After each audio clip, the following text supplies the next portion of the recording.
So you guys just gonna have to believe me. There's a really cool graphic here, but the projector settings, I think they're just horrid. I noticed it on your presentation as well. This is actually like a gray gradient, and there's the logo for Away 3D there on the left-hand side, but it looks just looks white. So sorry about that. And all my transitions are based on this thing moving around. So. Well, there goes polishing my keynote presentation. But I guess you can see the text at least. So this presentation is called Making a 3D Flash Game in 30 Minutes, and $0, by the way. You can see it move, but you don't know what it is. Okay, cool.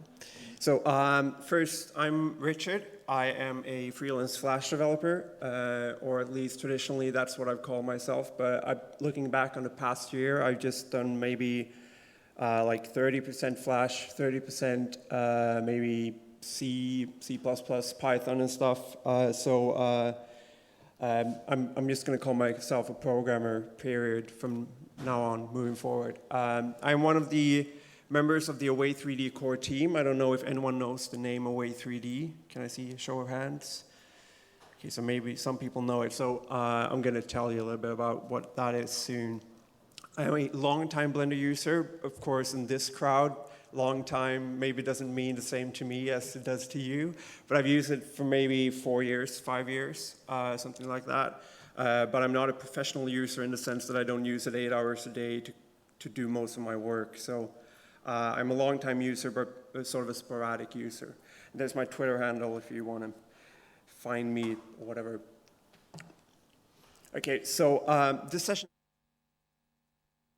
in 30 minutes, and I did this session or a variation of this session at the Adobe Max conference about a couple of weeks ago, and I actually live coded a game in 30 minutes. But I don't think that you guys want to see me write ActionScript for 30 minutes. So I'm going to try to focus on the Blender side of what I did during those 30 minutes instead.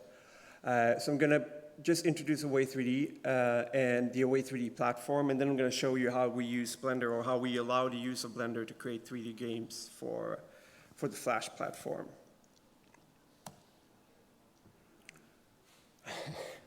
Wow, yeah. So a brief history of 3D in Flash. Before Flash Player version 10, which was the previous version, the previous major version, there was no 3D support at all. I mean, really nothing that could even resemble 3D. So we had to fake it. So what we did was we basically drew triangle by triangle after having projected it into screen space. If you don't know what that means, don't worry. So Flash Player 10 gave us some of it, but we could only really use like 4,000 on-screen triangles, which is nothing. Where does that crazy limit come from? The 4,000? Oh, no, that's just a benchmark, essentially. I mean, on a sort of a baseline machine, everything's done in software in the Flash Player.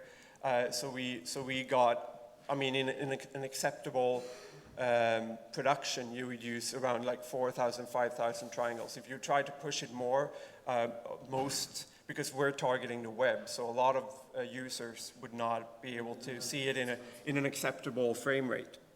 So it's completely out of the blue, but it is based on experience. So still though, people use it to do pretty cool things. So this is Cafe World, like a multi-million user Flash game on Facebook. So that's using Away 3D, which is cool. But still, it was very limiting. You had to really work with the limitations. So with Flash Player 11, released just a couple of weeks ago, we have hardware accelerated 3D, and which is really cool and which should really interest you guys as well if you want to push your stuff onto the web. So now we have millions of triangles that we can display instead, and we have a full programmable pipeline, which means that we can use whatever shading stuff you want to do, essentially. And it's similar to WebGL, which a lot of people are familiar with, which is sort of like a competing technology, or competing in the sense that an open technology like WebGL can be competing. But the Flash player is more sandboxed, which on one hand means that it's limited slightly more than WebGL. On the other hand, it means that it's more secure. And as some of you may know, if you're into WebGL, Microsoft has said that they won't support it because it's not secure. Basically, we all know that's bullshit, but they cannot say the same about Flash. So in the end of the day, if you want to target a lot of users, Flash is what you're going to have to use. I don't mind, I like Flash, but I know a lot of people don't like Flash. I'm a pragmatic guy, I like a lot of technology, but Flash is actually good, regardless of what Steve Jobs said. So what is Away 3D? It is a real-time 3D engine, so you can use it for games or for whatever, really. And it's Stage 3D accelerated. So Stage 3D is the name of the hardware acceleration API in Flash Player. It is simple, flexible. This is the sales mumbo-jumbo. But the important thing is that it's open source, and there's a large community, not large in the sense that the Blender community is large, because the Blender community is huge for an open source piece of software. And we're a very niche software. But there are a lot of users, and we have active forums, and people go on there and answer people's questions, etc. And people do some really cool stuff with it now with the new version as well. So this is just a screenshot. I'm going to show the actual production as well, because it's really worth it.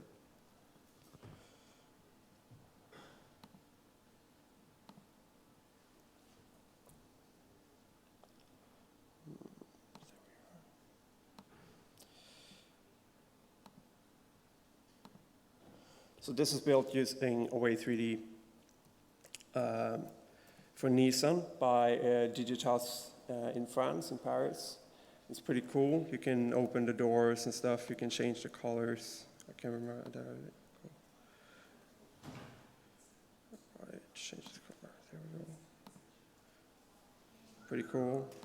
I mean, I don't take credit for this, except I rewrote the engine. But I mean, these are the guys that, Digitas are the guys that actually used it and polished it, and it's really nice. Look at this.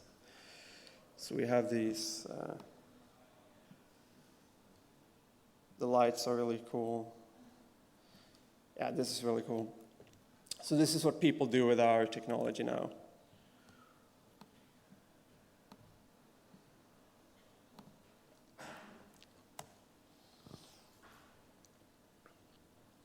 So, but to help in games development, because as we enter the hardware accelerated realm, a lot of people are interested in actually creating games for the web. Before, with the 4,000 or so triangle limit, it was really hard. I mean, Jonathan would say that's what you put in a character, in a single character. To build an entire world with 4,000 triangles, it's extremely limiting. So now we're trying to accommodate for this new interest from the game industry. So, okay, I'm sorry for the graphics, but this is actually a really nice rendered in Blender diagram of the Away 3D platform. But you can see the text, so that's fine. So Away 3D is the rendering engine that we've been maintaining for like 5 years, and you saw examples of a moment ago. We also have a file format called AWD and some tools like Blender to export for that file format. We have a new thing called Away Physics and another new thing that kind of builds upon all of these called the game tools. So Away Physics is a separate library, but it's really tightly integrated. It's built or based on the Bullet engine, so it's actually a port of the Bullet engine, which is open source, as you know, and used in Blender, for instance, and it's also used in movies like 2012 and games like Grand Theft Auto. It's a really impressive physics engine. And it's alpha right now. So that's like a manual part? It's actually, we're using the C code, which is cross-compiled. Using Mscripten to compile? It's using Alchemy, which is something that Adobe, it's a technology that Adobe has. So it's cross-compiled and then wrapped in a nicer API that is more ActionScript-like. I'm just going to show a demo of what some people have done with it. So this is using Away Physics. Wow, you never know what the color of the car will be. It actually changes. I just noticed now. But this is using triangle mesh physics, which is actually like the best that you can get if you want detail. The guy who programmed this is not, I mean, the camera is extremely annoying. Why is it not following? So, camera type, follow. There we go. Yeah, I just want to do the jump because that's very, see, as you can see, it's running in my browser, which is pretty cool. But there we have the jump. Yeah, it's pretty cool. Another cool community thing that uses the Away Physics library is this ragdoll thing, where they're using our skeletal animation system to animate him, but as soon as you hit him with the ball, he transfers into ragdoll mode. So this is a community, this is a French guy who did this and posted it on our forums. And I like to just shoot him for hours. I particularly love this one.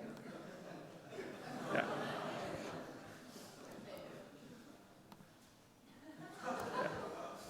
Maybe I'll just do this for the rest of my time.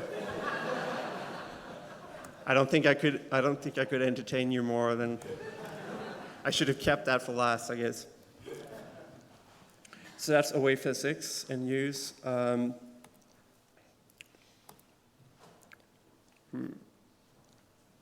about that.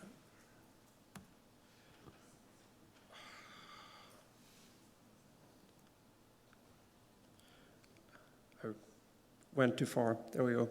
So AWD is the file format. That is my little baby. I've designed it. It is. I mean, in Blender we have the blend files, and blend the format is actually very impressive. But on the web and for to transfer stuff, there aren't any real good file formats. A lot of people like Collada. Collada is huge, so that's a huge problem. A lot of people use 3ds and stuff like that, but those are very limited in feature. So we decided to create our own. So it's called AWD, which stands for Away Data. It's a compact format, and it's free and open source, so all the tools are open source, and all the file format specification is open. And the important thing here for the rest of my talk is that it's user expandable. It's also backwards and forwards compatible like the blend files. And right now we are supporting Blender and Maya. We have exporters for both, and more are coming as well. And then finally, this thing called Away Game Tools. So this is the recent addition. It's sort of like a general purpose suite of utilities for game development. So things like parsing game maps, that's something that all games want to do. Input context management, like how do you map keys to certain actions, that's something that all games want to do. So we're trying to simplify those common game tasks so that you can build your own engine on top of this. So I'm just going to show you a little game demo using this.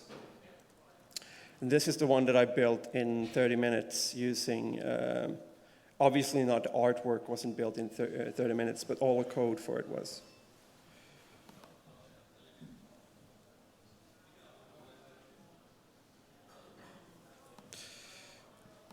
I broke it, sorry. Let's go with the unfinished one.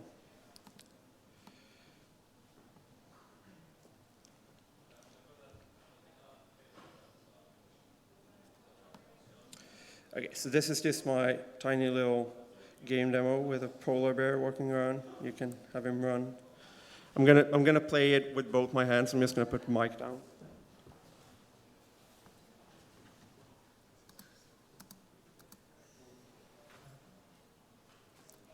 So like I said, it's 30 minutes of code, so it's really, I mean, there are some bugs and stuff like that, but it's like him jumping straight up. I don't know what that's happening. But the basics are, well, you can see what it looks like. Here, I'm gonna fall down. We have some nice things, like if you move the camera towards the wall, it doesn't bounce, it bounces off instead of going through the wall, stuff like that. So how is this done? Or more importantly, how are we allowing people to do this? So we have started developing this Away Game Tools package, and my favorite 3D program is Blender, of course, so that's where I started. So I'm just going to take a look at the blend file for this.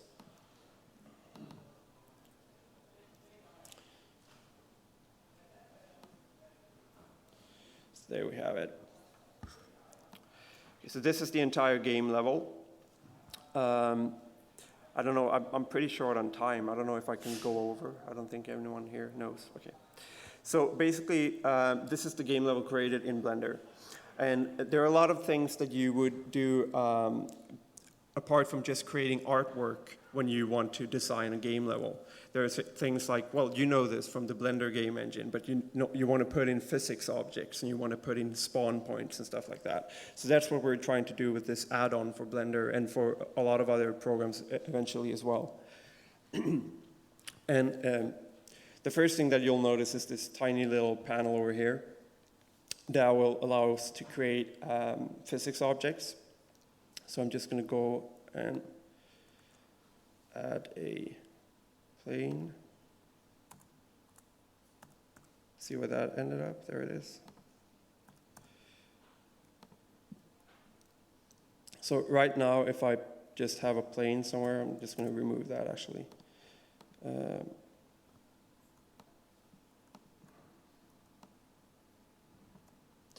I export this.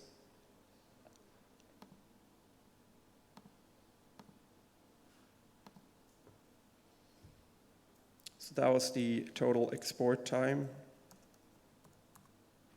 for the entire level. This is the entire loading cycle. Well, the bear actually doesn't show up. That's expected. That's because I don't have a spawn point. So what I can do is I can just set my cursor, that's fine. Go into the add menu, an AGT Away Game Tools object, put a spawn point there. Export it again.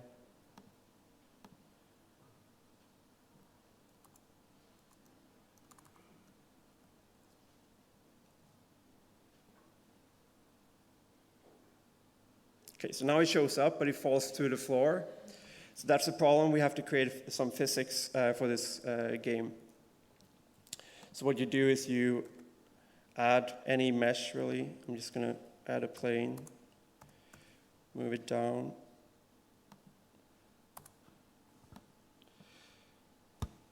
Gonna scale it up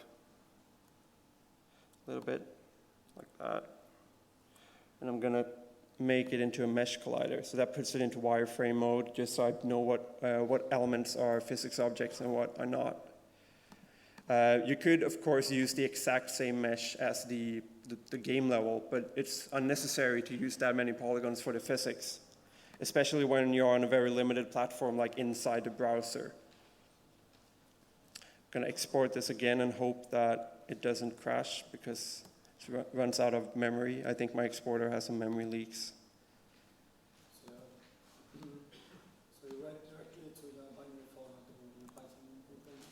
Yeah, so exactly. The neat thing about the format is that it's user expandable, like I said, extendable, sorry. So, okay, there we have him. It's actually standing on my invisible physics plane now. And of course, I'm not going to go through and do all of it, but if we look at the finished one. So that's how you would sort of build your using physics objects. So it doesn't run through the spikes, etc. So yeah, so the file format itself can define a lot of things. Like the polar bear was also done with this file format. It's fully skeletally animated. Can you say skeletally? Is that an adverb? And it's user extendable, which means that we could put attributes on any object. So what I'm actually using here is a tiny add-on to add the buttons, but the actual file writing is completely vanilla. It's not specific to Away Game Tools. It's just the AWD file format, which allows a lot of extra things. So if we take one of these physics objects right here and just go into custom properties, we can see that it's added a bunch of custom properties, and those get exported into the file, and the engine then uses those to know that this is in fact a physics object and the friction of it and stuff like that. And then there's also this much nicer interface that the add-on adds to actually interact with that, with those properties. So you don't have to know what they're called, and you don't have to use the really slow means of adding and then editing and whatever. So it's all right here. Yeah. So that, running this version,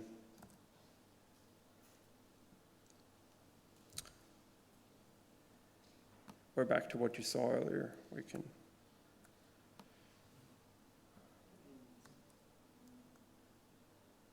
Yeah. Can you use like shading system? Yeah. And this doesn't really show that, but you could, I mean, the polar bear could be normal mapped. I didn't do that because I'm not really, I mean, I could do that, but it requires some more code. You have to load the normal map and apply it. Well, I created this in 30 minutes, so the point was to how quickly you can make it, not to load all the eye candy. Just to display some examples of shading in Away 3D, this is something that I created as a sort of a proof of, I guess, how does that look on the projector? It looks kind of okay, right? So that's running at 60 frames per second in the Flash player. It could, of course, run it in the browser as well if I want to.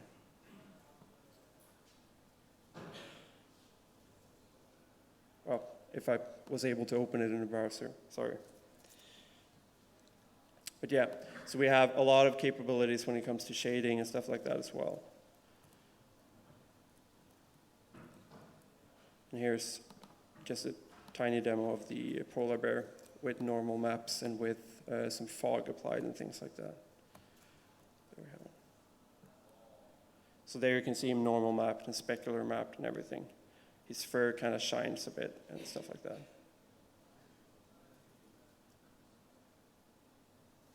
He's really cute. I think we're going to make him our mascot. Yeah, so because I don't have time to go into all the details of the tools in Blender, that's basically all I can show you guys. But if you have any questions, I would love to answer them about what I've just shown, or about the Flash 3D world in general, or Away 3D in general, or whatever. Okay. What about the new HTML? So does it make things easier, or? So the new HTML5. HTML5 is, this is of course an ongoing discussion, but HTML5 was supposed to kill Flash, so it's not making things easier, I can tell you that much, because clients don't want Flash anymore. But the bottom line is that HTML5 does not on its own provide any 3D capabilities. WebGL does, but it's only supported in Chrome and Firefox. And it's a moving target as well, because it's not really fully developed yet. And it won't be until, well, a couple of years from now. And then you have the adoption rate, and Internet Explorer are not going to support it at all. So you have all these issues if you want to go the WebGL route. And we don't really have them. Of course, we have the issue of graphics cards that are not supported and stuff like that. But to answer your question, HTML5 is not making things easier. They're also not doing exactly the same. And even when they try to, they reach different results. Yeah.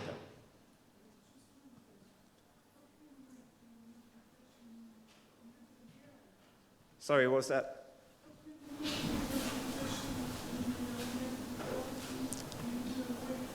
How you can make an application with Away 3D.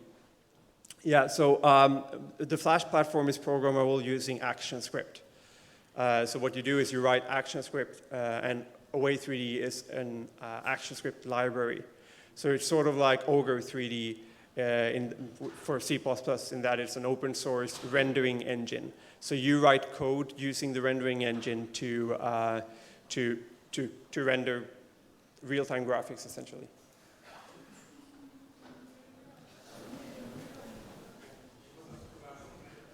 Sorry, what was? Oh, augmented reality. Yeah, so augmented reality is definitely something that you can do with Away 3D. A lot of people have done it already. Away 3D, I would guess, is actually the #1 engine used for augmented reality in Flash over the past couple of years since augmented reality became popular. But with the new hardware accelerated stuff, obviously that takes things to a new level. I haven't actually seen any augmented reality using the new 3D hardware accelerated stuff, but it was only released 3 weeks ago, so it kind of makes sense. Yeah. Why do you use Survey as a library and not things like Papervision? Why do I use Away 3D and not Papervision? I am one of the developers of Away 3D, so that is that is not a very good question to ask me. No, but seriously, obviously I have always used Away 3D because I am one of the developers. But if we would, I mean, if you would rephrase the question and ask why should one use Away 3D, not Papervision?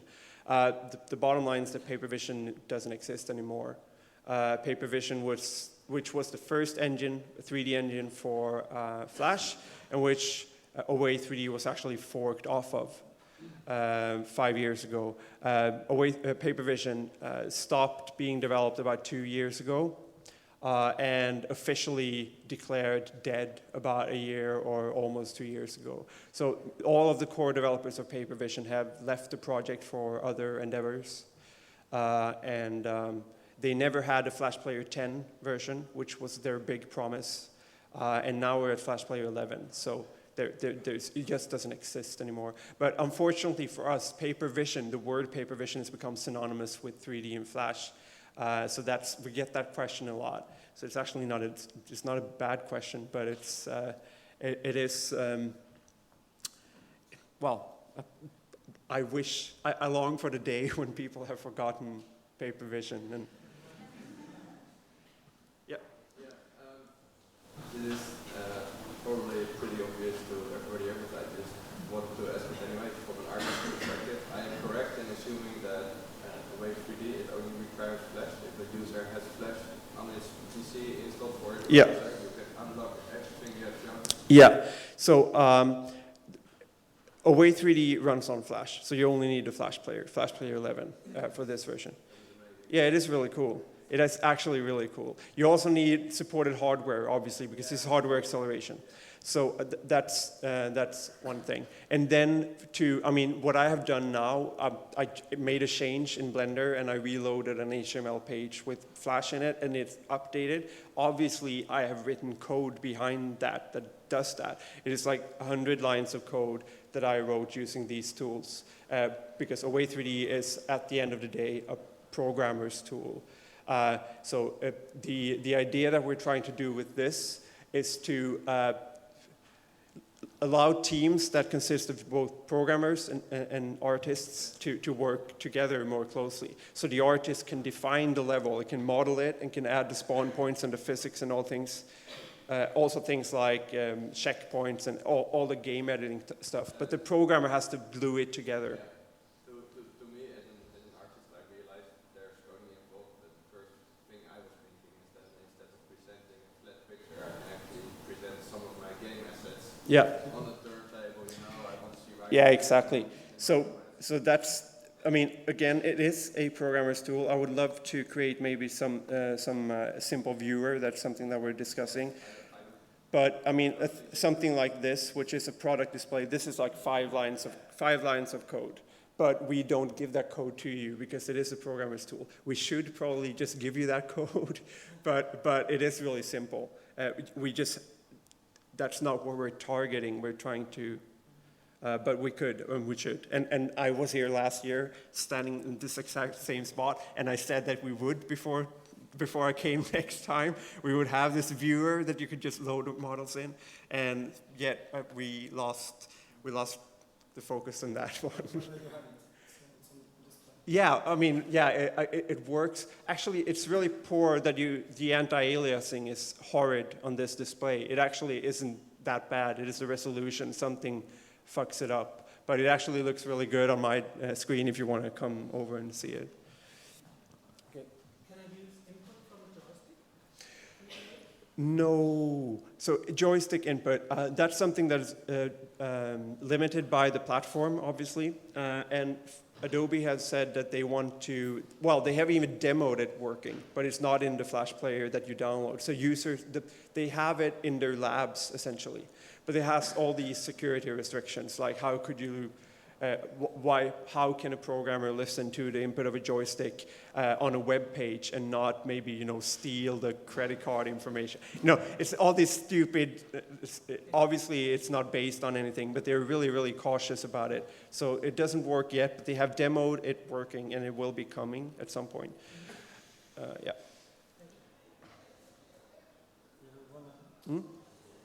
About the authoring tools and using Blender to make game levels, put install points and have these game properties and all that. Do you think it would make sense to, or do you even see the way 3D, even the format and all that, as something that's actually not even like Flash specific? And especially if you think of the Blender user interface, Yeah. do you think it would make sense to make like a common game making interface add-on to Blender that works for many engines? Yeah, I mean, there are already a lot of Blender game engine properties, and we saw yesterday the Tor, what was the name, Tor Studios or whatever? Yeah, so they demoed obviously using the built-in game properties, whereas we have chosen to have the separate UI elements. But to answer your first question, could Away 3D be used for anything? Not really. It is built for Flash. We have had some community ports to other languages like JavaScript and Haxi, which is a cross-platform language, so you can compile for anything really. And obviously, as do all technology, Flash is going away at some point. And at that point, I'm not going to stop doing 3D programming. So at some point, we're probably going to move to something else. But I mean, there's like 5 or 10 years away. And we don't have, because it's an open source project, we're all doing it in our spare time. We don't have the resources to maintain several different game engines on several different platforms. So our expertise and what pays our bills is Flash. So that's where we, that's where we, what we're doing, yeah. Anything else? Is it easy to add kind of plugin language to a script? Actually, is it typed to ActionScript or can you use other kind of scripting language? For Away 3D? No, Away 3D is ActionScript. Away 3D itself is not, I mean, it might be hard to grasp what it is, and I just take that for granted, I'm very sorry. But Away 3D really is 500 or so ActionScript classes. It is an ActionScript library, just like you would use, you know, libmv in Blender for, you know, the tracking. It is a library that you use in your software as part of your software to render 3D. And it is written in ActionScript, and it is for the Flash platform. So it doesn't really make sense to try to create an interface for any other language. Although, if you're talking about things like Lua, which is really popular in the game industry, that is something that we might consider for a full game engine that we haven't announced, but that we are working on top of everything. So that there it might be interesting to have a really simple scripting language. But on the other hand, ActionScript in itself is pretty simple. So it doesn't have, it's not, well, the motivation behind Lua in the C++ engine is that the designers shouldn't have to code C++. But in an ActionScript language, that is not really, it doesn't really translate because it's not that hard to program ActionScript as it is to program C++. So we might not even do it there, but we could maybe, I don't know. Yeah.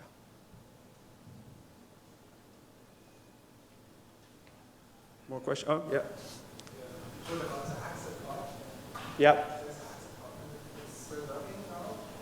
The Haxi port has not been, this is a nice backdrop. The Haxi port has not been translated, or there has not been a Haxi port of the newest version, the GPU accelerated version. But I'm sure that there will be, because we have some community members which are really into Haxi and Away 3D. So if they want to use both, they have to do the ports themselves. So that's what happened last time, and I'm sure it's going to happen again. I've never written a line of Haxi, so I don't really. It's harsh to say I don't care, but I mean I don't keep track of what's going on in that community, so I'm not really sure.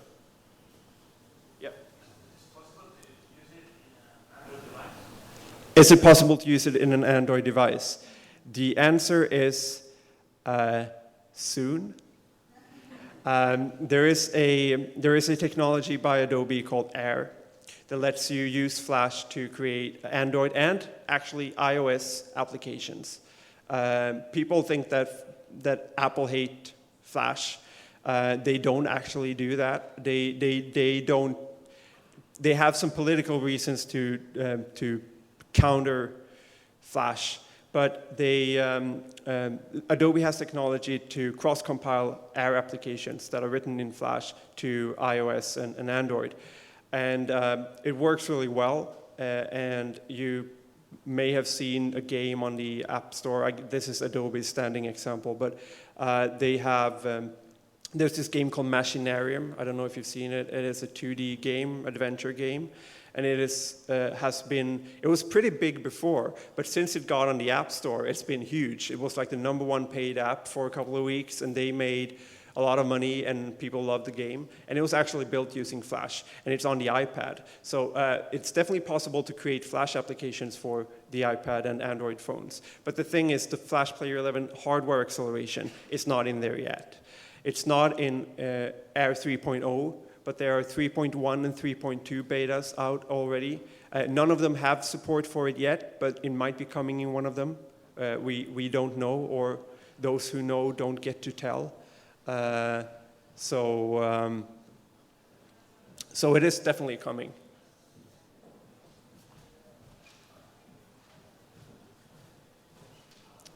Any other questions?